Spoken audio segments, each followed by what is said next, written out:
All right, YouTube says we're live. So, hi there, we're live. Sorry, I always like to get everything set up beforehand, so everything's looking good. For the two folks on channel, let me know if you can, if the audio sounds good. We're going to be doing a couple of things this morning. So, happy Monday as usual. My name is Rich Charpentier if you're new to the channel, and I really appreciate you stopping by. I don't know how long today's live stream is going to be. We're going to talk about a couple of different things. But number one, a smaller job that I did over the weekend that I should have done last week, but I couldn't find a parking area. So I'll explain that to you in a few.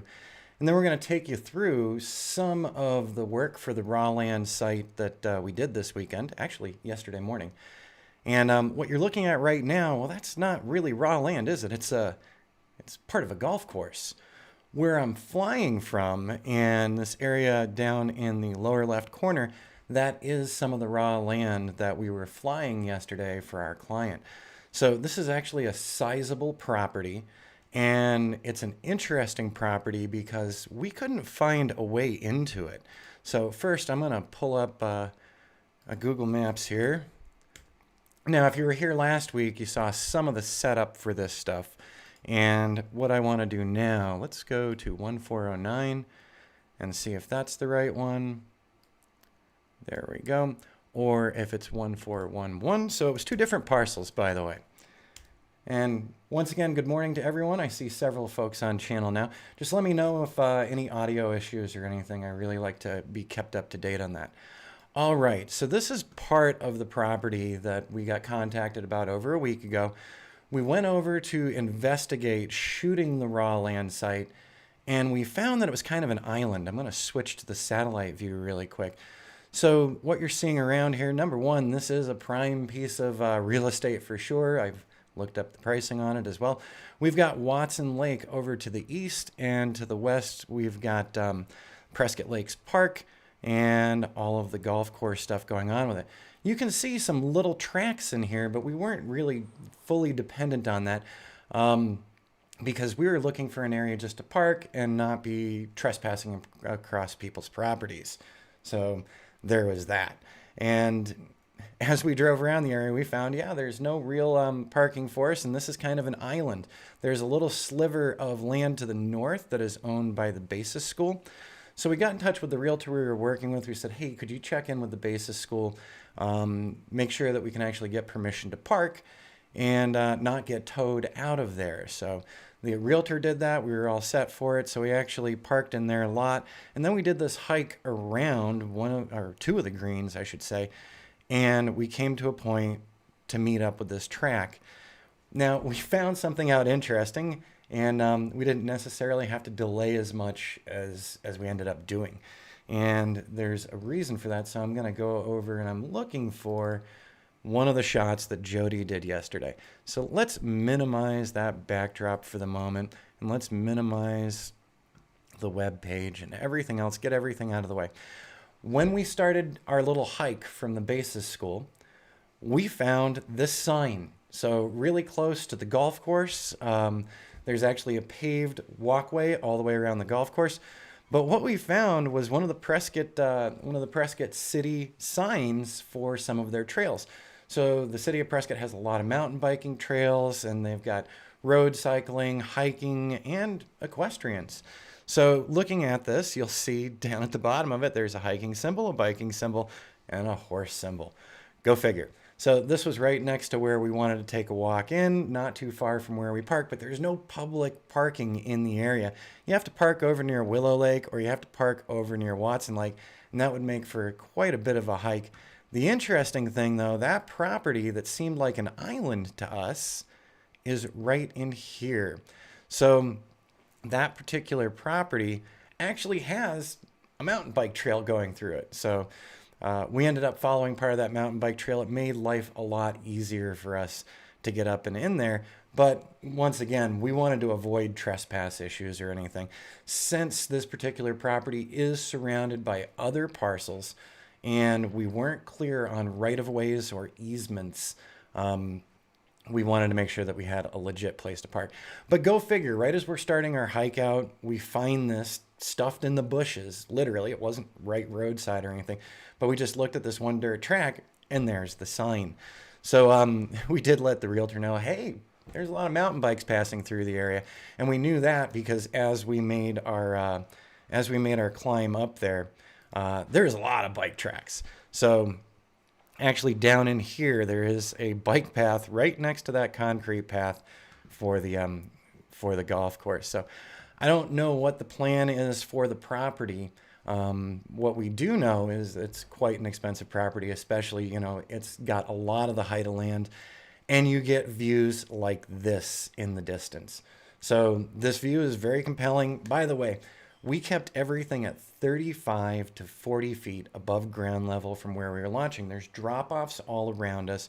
We wanted to get some good coverage of the property, but we also wanted to show some of the views because this is, if this is going to be a residential area, a new community, they're going to have some enviable views here. So I can understand why the realtor was looking to get some aerial raw land shots.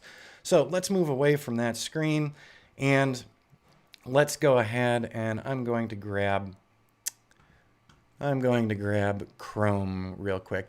Because one of the other things that we did for the client, we just did a couple of panos so that they can select from one or two. And you can see, so we're well into that property. That property boundary is kind of interesting. And I'm going to go look for this. So last week when we were setting up on another live stream, last week I talked about setting up for raw land sites. And I talked about using Ground Station Pro for those sites. Well, this is from the Yavapai County Tax Map. And I just want you to see this green area right here. That's the golf course. So you can see that, whoops, I didn't mean to do that. That this is a sizable property around here. So we've got the green right there. We've got another private property there and another one over here. To the west, this is the second parcel they wanted, but then we've got some private properties below. But you can see how this matches up pretty nicely when you're looking at the two maps. So I just wanted to give you that idea as we're looking on Kula. And so we did 3 different 360 panos. I was using the DJI Mavic 2 Pro, and I used the pano mode on it. So it does a nice kind of fill in for the sky because the gimbal doesn't go all the way up, right? If it did go all the way up, it'd be shooting part of the drone. So it still gives us a great look at the property. So here we are well into the property. In the distance, we can see some of the new construction going on in the Prescott area. We've got a new apartment complex there. And this trail right here is that mountain bike trail that we weren't certain of how to get to at first. So this particular image was shot at 40 feet above ground level. All of what's beneath us here, all of this is that property. Off in the distance, you've got Granite Mountain, which dominates the skyline. Over here in the, well, let's say the upper left area, that's Thumb Butte. That's another icon here in Prescott. And you can also see some more of the trail, once again, still on that private property. And in the distance, you can see me with my little orange safety vest, and Jody is looking out as well. She is my visual observer once again. And we can see some more of that mountain bike trail out there. Looking to the east here. So the still images are great. Still images are fantastic, and we'll be looking at some of those really quick. Very useful for the realtors. But if you want to just get a great bird's eye view and really great input on, I'm interested in purchasing this property, I've got some development ideas for it, or whatever it is, to give them this full view around. Now I know if it's a single story home, they're not going to have this entire full view, but from the height of land they might. But if anyone does any 2 stories in here, they're just going to have incredible views. Once again, everything drops off really quick. So this is one of the heights of land in the area. So great views all the way around. All right, let's take a look at the next one. So this was moving over. So I actually moved us onto the second small parcel that we had that's kind of a triangle, and it peters out pretty quick. So it just cuts into here. That trail right there borders the large property, but then we have this triangle right in here. So we thought that this would be, a good view for those potential buyers to see the 2 lots combined. So this also gives you a great idea. Yeah, we've got some more bike trails here. Apparently some of these bike trails are going across other private land as well. So the city probably made some kind of deal because they do have a lot of biking and hiking trails here in this town. So just taking a look around. So we were there earlier in the morning. If you can't tell, there's the sun right up there. And if you're noticing a little haze, that is because we still do have some smoke haze from the California fires. So the neighbors for these folks to the north, there's a new little apartment complex going in. There's a plumbing supply place right there. And across the greens is the basis school. So that's a charter school, and Willow Lake in the distance. So this place affords views of both Willow and Watson Lake. I'm terrified to think of what the final asking price for this would be. So there we go.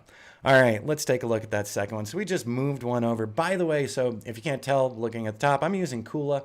The reason why I did Kula, when I send this to the realtor so that the realtor can set up their MLS link, I did put a mini map in here so that people can see where this is. And if they have a satellite map, a reference satellite map, they'll get a good idea of where these were shot from. Now, I moved all three of these a little closer to the southern border because I wanted to show off that northern area because it's a lot of property and a lot of property with great views. And to the southern area, some very nice views as well, but you can also see some houses and things in the distance. So I wanted to highlight the bigger part of that and really show it off. So that's what we did with Kula, and I didn't have to do much editing. What's really nice coming out of the DJI Mavic 2 Pro, in their 360 mode, they will stitch these things together for you. Hey, good morning, Corey. How are you doing? So how did I get access through the other properties? Okay, so number one, we got permission from the basis school. The realtor actually gave the basis school a call. So over here on screen where my little mouse is, that's where we parked. So we had an okie dokie to park there. This was not a huge long walk, but it was a nice brisk hike to start the morning off with. So we hiked over to where the concrete is here. So there is a concrete path all the way around these holes and all the way through all of the Prescott Lakes area. So they do have the hiking trails and the mountain biking trails and even horse trails. And we were allowed to walk on this concrete area here. So nice big sidewalk. And then we were looking around. So I had the phone out looking at the GPS to find this. There's one particular path here that's a little obscured. To find it on the concrete, it was actually a runoff / wash area. So it was a little bit of scrambling and some incredibly loose dirt and stuff. But once we got up into this height of land area here, we were on the property that we were there to look at. So if I had grabbed my mountain bike and parked across the street over at Willow Lake, I could have taken the mountain bike trail around and gotten up here as well. I didn't realize that until we found that sign. You might have missed that earlier. So we actually found a trail sign from the city of Prescott. So this area that looks like old abandoned Jeep trails or something, mountain bike trails. So there you go. Does the current landowner know they've got mountain bike trails on their property, including signage? I don't know. But I did let the realtor know that as well. So after I'm done with this live stream today, I've already heard from the realtor this morning. I dropped her a note last night. So I'm going to be sending some things over through Dropbox for her. And then I'm going to be sending her an MLS link. So when you do sharing on Kula, they let you do iframes, they let you do a standard link, and then they have an MLS specific share link. So I'm going to give that to the realtor that I'm working with, make sure that everything is good, and then she can make her decisions. We'll have a conversation this morning if she wants all three of these panos, or maybe that's a little too busy. Maybe she only wants pano number 3 and pano number 2 to cover everything. So we'll find that out. But when I did the quote to her, I included this many panos as well as the images. Okay, so now we can shut this one down. Oh, before we go, so just so you see this, Corey. So we were parked right in here. You can see the parking lanes. And then we went down the sidewalk here. And right about here, this little dirt track in behind the tree, that's where we found the trail signs. Go figure. But we made our way onto the paved area. So we followed this around. Nice walk for the morning. We got up to here where you can see there was some kind of double track in here. And sure enough, this is where a wash and runoff is occurring. And it's also really nice access into the property for ourselves.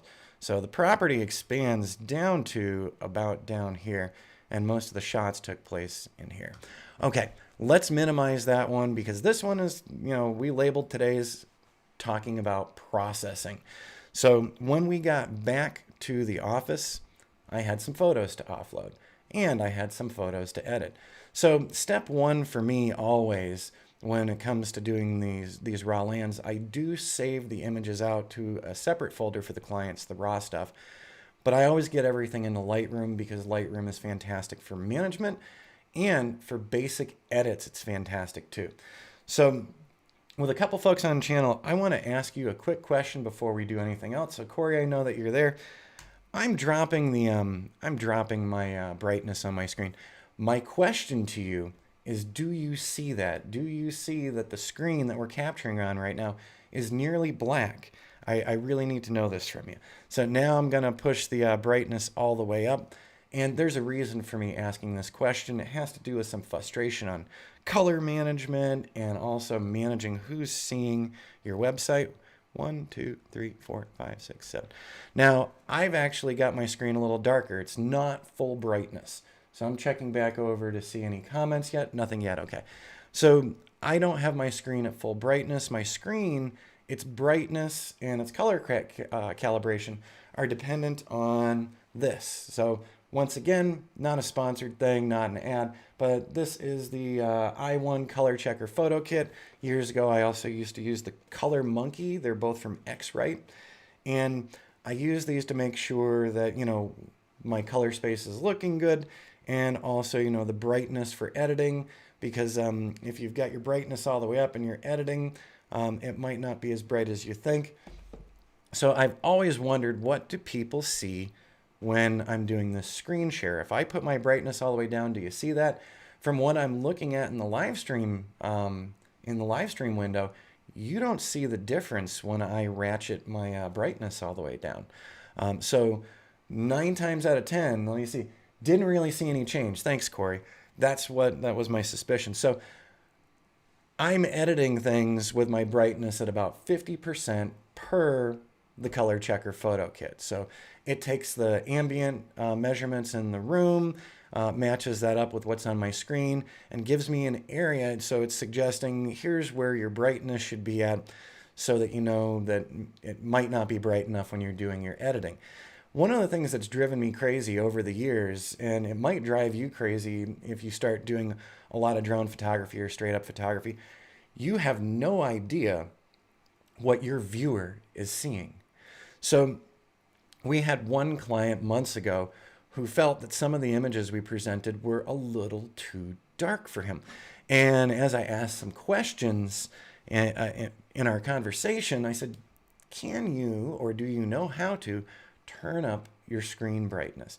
And we got through that together, and he turned up his screen brightness and he said, oh, wow. So he had his screen brightness set way down. So everything we were presenting to him looked dark to him. It wasn't. So we use the color checker. We go with the recommendations that it generates. I redo a profile on a regular basis. Jody does the same thing on her computer as well. So both of us are editing and seeing the same things between our computers, but we don't know what you're seeing on your screen. Some screens, I've got a second screen over here, I do not have much control or flexibility over this screen. So it's actually a pretty dark screen. It's a great screen for gaming on, so I'll give it that. But when I'm doing my edits and I drag some of my images over to this screen's pretty darn dark, and I've got it at the highest brightness possible. So I don't know what you as a viewer are seeing sometimes. So that's one danger when we are delivering things online to people. Even the deliverable setups that I do on, with the websites, I still don't know what's your tablet set up for? What's your phone set up for? What's that big screen set up for that you're watching this on? Have you calibrated this? Can you calibrate it? So sometimes you might run into some frustrations where you're talking to clients and they feel that things are too bright or too dark. So then comes the questions for them of, what are they using in their settings? All right. So that was something, I was going through yesterday, and it is a bit of a frustration as you're looking at images, because I know what it's looking like on my screen, but I've got no idea your own screen settings. So After offloading all the images and making sure that I had my screen brightness where I wanted it, and I actually had run through an extra color checker the day before just because I hadn't done it in maybe 2 weeks. So getting back, we brought these in, and as you can see, some of these things have been more edited, some of these things have been less edited. There's a little haze going on because we're still getting the smoke from the California fires. No way around it. It's still blowing over into Arizona and Nevada. We're all seeing the haze. So I've been trying to hold off on jobs for clients because I don't want too much of that haze in the images, but we're still going to get some of it, even with editing around it. That's going to happen. So as I start through, so I import all these images and I give a quick overview for myself. So I jump into an image, and if I like it and I think I might want to work on it afterward, I will go ahead and use a pick flag. So that's the P key in Lightroom. So if you're not a heavy Lightroom user, this isn't a quick course in Lightroom, and we can talk about courses in Lightroom afterward. This one's not one that I selected. I'm hitting the G key to go back to my grid view. As you can see, I don't have a flag on it. All of these things that have flags on them are things that I hit the pick key for to tell myself, go back, take a look at these, do some edits, and then you can send them along to the client if you like them in the end. So my first step, I go through and I do a quick overview. I pick those things that aren't horrible, and then I go back and take a second look at them. And when I finally gotten them edited where I want them, I also give them a 1 to 5 star rating. Normally I just give them a 5-star rating because that's telling me these are the ones you want to export. These are the ones you want to give to the customer. So this one has a pick flag on it, and looking at the window, below the window, you see a couple things, the grid view, the XY, a couple other ones, and you see a pick flag. So if I clicked it down here, now it's not picked. And if I hit the P key, it's picked again. So you've got 3 keys: pick, unpick, and set to bad. So that's the X key. So rejected. Now you'll see down here at the bottom a little black flag with the rejected symbol. I'm going to go ahead and actually change that back to unpicked because I don't hate it. I don't love it. I do know that I'm not going to use it for this client, but maybe I'll use it for something else if I do a little more editing. Remember, it's shooting into the sun too, so you get a lot of shadows and stuff. But all right, so we've got all these photos. I started just zipping right through them and deciding pick or not pick. So this is actually a nice view as well, looking probably northeast. We've got Willow Lake out in the distance. And yes, I have done some edits with some of these. All right, this one's still a little hazy, and we've got some wispy clouds in the air, as well as some of that wood smoke that's still on us. All right, in this one, we're actually looking out to the west, so this was definitely a pick because you can see the mountain bike trail. Good grief. So this is really interesting, and you can also see the lakes out there, and you can see the golf course. You can also see the drone photographer and the visual observer right down in this area as well. So we've got images without us in there too, and I'll be popping us out of that one because I do want to use this one for the client. So once again, quickly, we roll through these, and I pick or I don't pick, and then I come back and edit after. Like this. This one was terrible. I don't know what was going on with that. And I'm also shooting in RAW, and I'm shooting manual with these. But this is just not a great scene, period. Too much shadow, too much shooting into the sun. And then you turn yourself a little more toward the south, and you get a much better image. So this is definitely another one that's going to be interesting to the realtor and landowner, because this is still all part of the land here, and it's right on the edge of another parcel for somebody else. Like I said before, huge parcel, a lot of opportunities, and a lot of great views. So Prescott has been booming, by the way. So we have a hopping real estate market. Prescott's still listed as one of the top places to retire in the United States. And as I've showed you over the past few months, it's a beautiful location with a lot of great recreation. So it's attractive to a lot of different people. All right, let's move over again. So another one with some minor edits. Somewhere out there are those drone photographers as well. But this is giving you an idea of all that open raw land. One thing that I did not do, and we talked to the realtor about it, I didn't do any top downs. I'm close to KPRC airport, but through the land system, I was allowed to fly up to 400 feet above ground level. So this is a height of land area. But if people want that top-down view on this larger parcel, they can look at the satellite map. So I wanted to give them views of the parcel itself. We've already got a decent satellite map reference for it. So getting the drone up to 400 feet and shooting straight down still wouldn't cover this whole property. So the other thing I could do would be an orthomosaic, but the realtor wasn't looking for that. They just need to get some nice images up to start selling. So there are times when you're not going to be able to upsell on an orthomosaic or a 360 or a video flight through, let's say, and it's just, the raw land images is what the property owners and the realtors are looking for. And just these are going to be enough to sell themselves. By the way, so where this drone is, off in the distance, there's that orange safety vest again, and Jody's actually looking up at the drone. So continuing on through, we're just rotating through some of these. So this one's definitely not a pick, no pick flag down there, no interest in it at all. But you just move a little bit more, and suddenly everything pops again. So not bad. Now, one of the things you might be asking is, well, Rich, how can you represent this to your clients and give them an idea of where your shots were taken? So we are now, I just went in to Lightroom's filters, and I went to attributes, and I said, I only want to see those things that I've flagged. So we've got plenty of images here. Down on the bottom bar tells me the previous import had 107 photos. That includes the photos that went into building the 360. Meetup network meeting. We'll catch the rest later. No problem, Corey. Have a great morning. So anyways, looking down at this, how do I show that to the realtor? Where do we take the shots? Lightroom has got a really interesting feature. So I'm going to go ahead in here and we're going to select a bunch. So this one's selected. I'm just going to hold the shift key down and I'm going to get down to, whoop, that was the caps lock key. I'm doing great this morning. So I'm going to show off these. Down on the bar, it tells me that I've selected 24 out of 107 overall photos. And we've got a neat button in Lightroom. So a lot of Lightroom innovations have been lost on me over the years, ever since Lightroom 5, which I was very satisfied with. A lot of new things they're building in are, not interesting to me. But one of the things that is nice is the map function. So I'm actually sending along a screen capture of this to the realtor to let her know, here are the locations we shot from. Secondly, I labeled all of the images. So each of the individual images has a label telling you the direction that it's shooting from.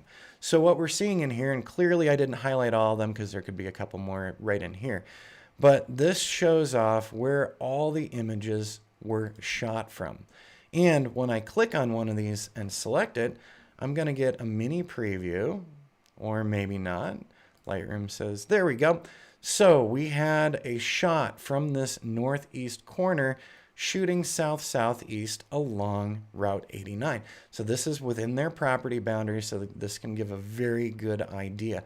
I don't think this is something that can pop up on MLS, and so I'm just going to let her know it's for her reference. But now I can arrow through, and now from that northeast corner, we're looking out to the southwest. And like I said, each individual one is labeled. Down on the bottom bar, so I clicked on this set of 3 because 3 photos were taken from this GPS location. Down on the bottom bar, you will notice 3 highlighted images, number 9, number 10, and number 11. So when I point at that, it actually highlights those for me.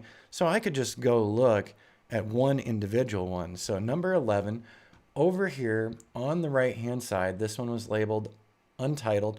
So this is actually one of the ones, oh, there we go, the title, View West from Northeast Corner. So that's going to give the realtor a good idea that they're looking west from that northeast corner. So if we click on this again and do the minis, there we go. We're shooting out west from that northeast corner, so we actually see the golf course, and we see Granite Mountain in the distance. And then we can go along and take a look at the rest. So this is a midpoint along those property boundaries that I traced out on DJI's Ground Station Pro. And so this one over on the right-hand side, view southwest from east border. So these titles are actually included. So the realtor has a reference point and can make her final selections for her MLS listing based on the information I've given and also the coverage of that area. So I'll put a note to her that we started our shooting in the southeast corner and we worked our way west, and then we went north, and then we worked our way back east. So I'll have to find those couple of missing photos that should be right in here. The other really nice thing, since we were doing the morning flights, we didn't disturb any golfers or anything, and that was great. One of my objectives is to not bother neighbors at all. Let me look over to make sure. Okay, no other questions or comments. Good deal. So here we go. I can now scan through each of these. And if I select one of them, let's just pick this one right here. And on this one, we know, where is that title? View northeast from the southwest corner. So the southwest corner is near where we were flying from, and we're looking off to the northeast. Awesome views, right? Absolutely gorgeous. So literally, the flow is pretty simple. After we get back from a shoot, I come in and I offload everything almost instantly because I always want to see what we've produced.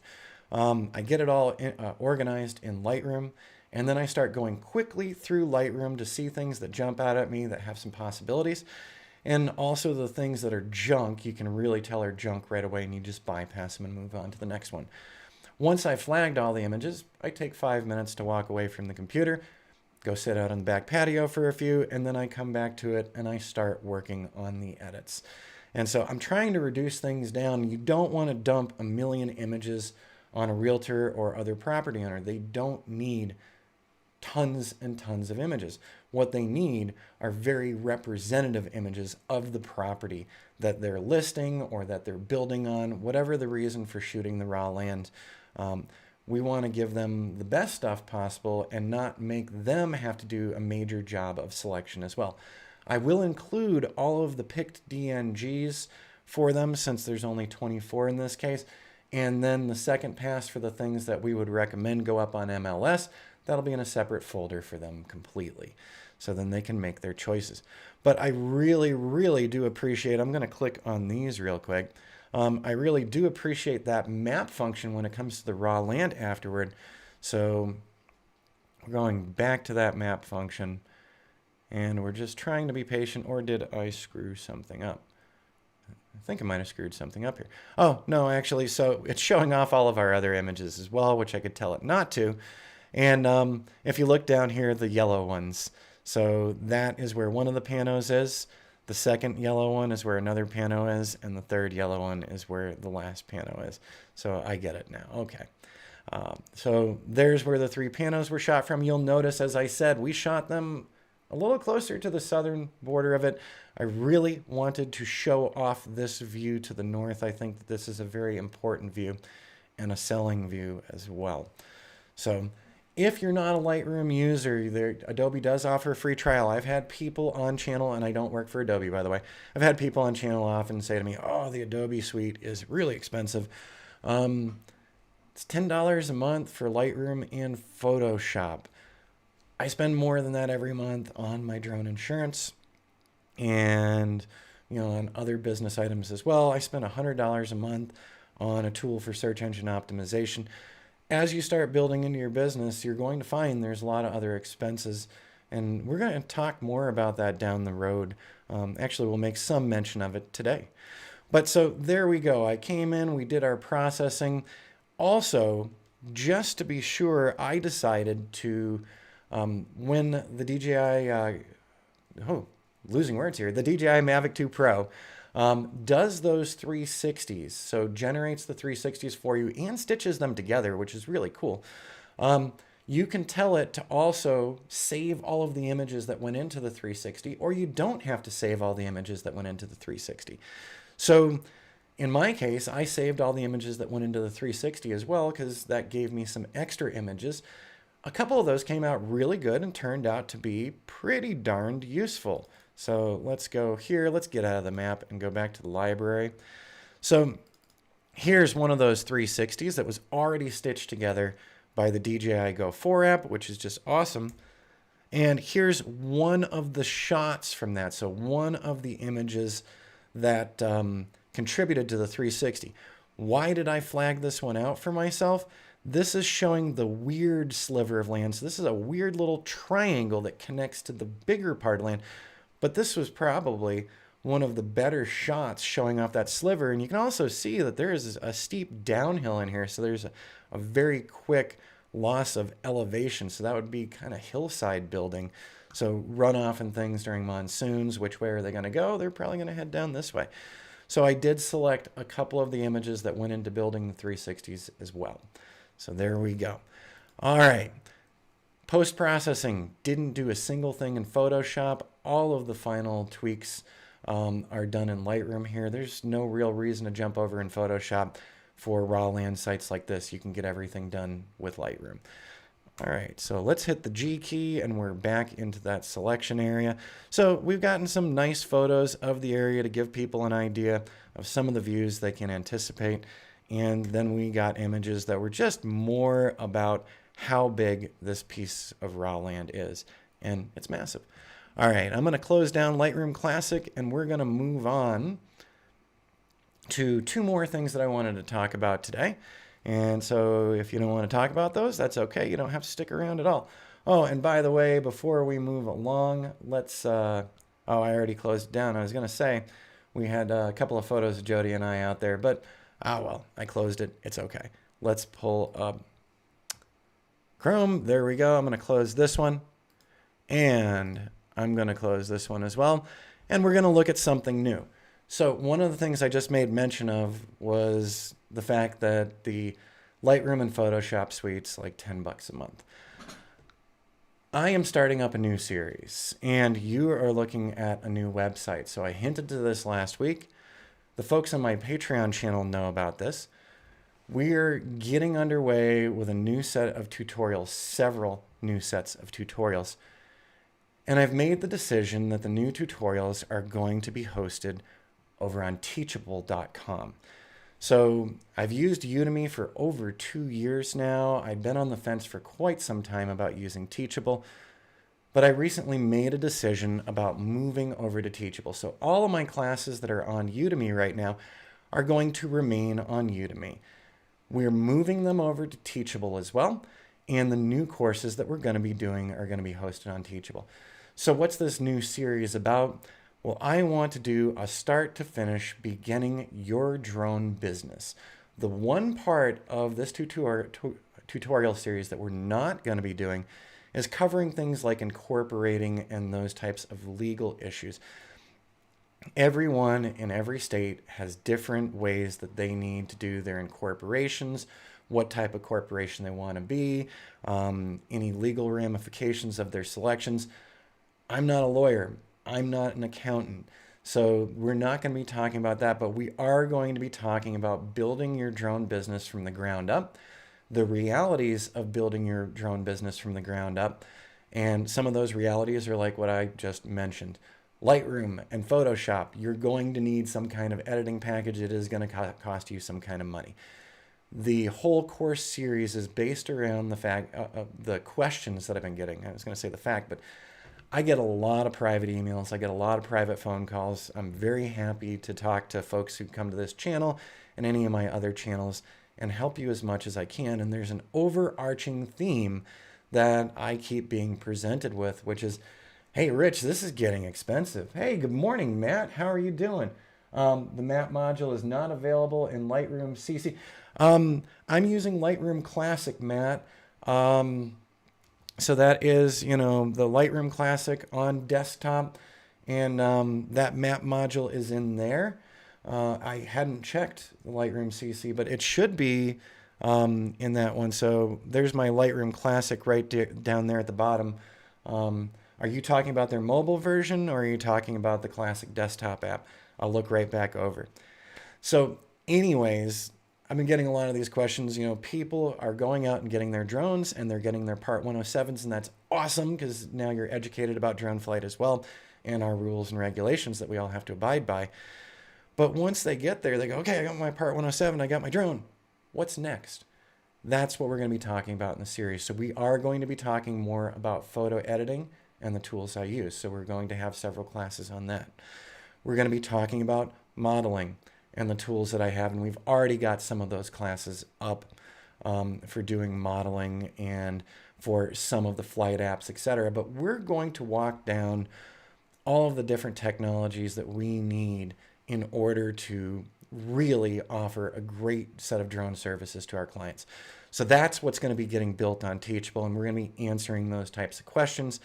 And it's not to be discouraging. I know that it might be discouraging to some people that there are a lot of other costs and expenses. I'm going to do a class on totaling everything up for the tools that I personally use and what my monthly costs are operating our businesses. You have to remember, and from some of the people who get in touch with me, they kind of forget this. Once you've got the drone, you've got to be able to deliver stuff somehow. So you're going to need some photo editing skills. You're going to need some video editing skills. You're going to need access to 2D and 3D modeling tools. You're going to need access to drone insurance. You're going to need to worry about, do you have your own private workman's comp insurance? All these types of things go into it. So it's not just having a drone. It's a lot more. So I decided, since we're starting this course series, to launch it over on Teachable. So the address is az-drone.teachable.com. That's az-drone.teachable.com. I'm stumbling over my words today. My apologies. So as we scroll down on this, you will see I have started migrating things. The things that are for sale over on Udemy are still for sale on Udemy. So when Udemy does those big, crazy discounts, if you go over there, I understand. But the bottom line is that Udemy takes a very large chunk of the revenues that instructors get. So I've made the decision to go ahead and do Teachable, and I have to pay to be a member. So there's monthly and yearly payments, and they have several different plans. Now, for all of my YouTube subscribers and folks who pop on this channel and folks that pop over to Udemy or people who are on my Patreon account, I do have discounts. So I set starting prices and then offering discounts for different packages, including my whole construction modeling and progression class series. We had that single one, drone construction progression job, a full project. Well, I can do bundles on Teachable. So that was one of the big things, was the fact that I can do these bundles on Teachable. So then I can give you a great discount and you can get 3 or 4 videos that are very related to each other. So in the case of this one, the construction progression bundle includes the construction progression job, the Litchi waypoints, the Ground Station Pro, and the new map pilot, which most of you have not seen if you're not on my Patreon channel. So my patrons actually got to come along with me as I was building this class and give me feedback on the class as to whether or not it'd be valuable to other students. So if you'd like to see that private behind the scenes kind of stuff, you can go over to Patreon, and that's a pretty easy one, and it's down in the right corner here, patreon.com/richsharpentier. So yes, I'm plugging myself today. Yes, I'm plugging myself heavily. I am my own sponsor for this channel. So sales of these courses do help contribute to making more courses and giving me more time to work on more of this stuff for you guys. I am out regularly flying, so that's the other part of my business, and then doing work for my web clients as well. But if I had more time on my hands and didn't have to do these other things, I would absolutely, without a doubt, be making more videos quicker. So as we grow this, if I see that this is going in a great direction, then we'll continue expanding the videos. But in the next couple of weeks, we're going to be seeing the new video coming out on the basics of what happens after your Part 107, where do you begin? And that's where we're going to start in with that one and the whole new series. So if you have ideas for different videos for the series, things that you're interested in for the drone business that you're growing, please leave me a comment down below here on YouTube. Drop me a private email through azdrone.net. However you want to get in touch with me, get in touch with me. Let me know about those ideas, and we'll see if we can incorporate those into the classes for you as well. That went longer than I expected, so I do apologize for that. But like I said, I am my own site sponsor. So go over, check out the new Teachable page. Tell me what you think. Navigate around. I've already asked this of the folks over on the Patreon channel, and so they've been navigating around, and they actually got a couple of freebies as well for being beta testers for me. But as you can see, the front page lists out all of the videos that we have. has some of the quotes from some of the reviews that we've gotten on Udemy over the past couple of years. Gotten some really great ones. We got an old photo of me, which will be replaced soon. So Jody is already looking for new photos of me. And then if you go into each of these classes, so let's hop into the Litchi class and let's see in here. By the way, there is a coupon code down at the bottom. So in the show description down below, there's already a coupon code linking over to here. So I hope you'll check it out. And if you've been waiting on getting one of the classes, I hope you'll try them out. So here we are in the Litchi Waypoint class, and you can see right here, it gives you the class names, and it also gives you how long each video is, so you know how much you're getting out of the class.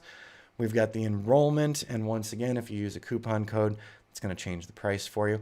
And then we've got some information on what this class is about, who it's for, and who it's not for, because I do a lot of beginners courses. So oftentimes I will get comments from people, hey, how come you didn't do these things? Because it's a beginner's course. So take a look around that az-drone.teachable.com. I'd love to hear back from you and get any input. If you find weird things on this, let me know. If links aren't working, let me know as well. And I thank you for checking it out.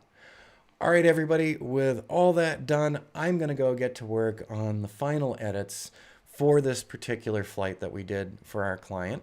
And then we'll get all those things loaded up Dropbox for her. And I'm also going to send her a little presentation page just with explanation. So I'm doing a private little web page for her as well, just because I'm getting into the habit of it. And it seems to really wow clients that you would take that extra bit of time to make a private web page for them to show them their stuff before they have to go and download it from a boring place like Dropbox.